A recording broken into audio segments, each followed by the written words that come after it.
नमस्कार मुलांनो, तुमच्या आवडत्या संजय सरांच्या गोष्टींच्या शाळेत तुमचं मनपूर्वक स्वागत. आज आपण ऐकणार आहोत एक सुंदर, प्रेरणादायी आणि विचार करायला लावणारी गोष्ट. चला तर मग कान देऊन ऐका. एक छोटीशी सुंदर गोष्ट.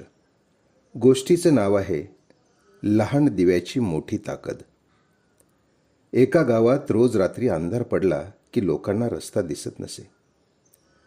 गावाच्या चौकात एक मोठा दिवा होता, पण तो बऱ्याच दिवसांपासून बंद होता. सर्वजण म्हणत, हा दिवा कधी चालू होईल कोण जाणे.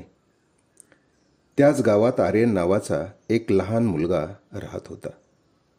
तो इयत्ता 6वीच्या वर्गात शिकत होता. एके दिवशी त्यांनी घरी पडलेला छोटासा तेलाचा दिवा घेतला आणि संध्याकाळी त्या चौकात जाऊन तो पेटवला. लोक हसू लागले. अरे बाळा, एवढ्याशा दिव्याने काय होणार? आर्यन शांतपणे म्हणाला, मोठा दिवा लागेपर्यंत हा छोटासा दिवा तरी अंधार कमी करेल. त्या छोट्या दिव्याच्या प्रकाशात एक वृद्ध आजोबा सुरक्षित घरी पोचले. एक आई आपल्या बाळाला घेऊन रस्ता पार करू शकली. काही मुलांनी घरी जाताना तोच प्रकाश वापरला. हे पाहून गावकऱ्यांना आपल्या चुका लक्षात आल्या. दुसऱ्या दिवशी सर्वांनी मिळून चौकातला मोठा दिवा दुरुस्त केला. मित्रांनो, आता संपूर्ण गाव प्रकाशाने उजळून निघाले. गावातील सरपंच म्हणाले, मोठे बदल नेहमी छोट्या कृतीतूनच सुरू होतात.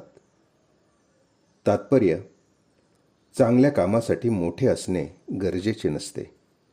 छोटी मदत, छोटा प्रयत्न आणि चांगला विचारही समाजात मोठे बदल घडवू शकतो. मुलांनो, आजची गोष्ट तुम्हाला कशी वाटली? या गोष्टीतून तुम्ही काय शिकलात याचा नक्की विचार करा. पुन्हा भेटू एका नव्या गोष्टीसह.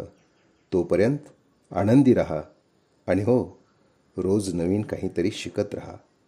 धन्यवाद.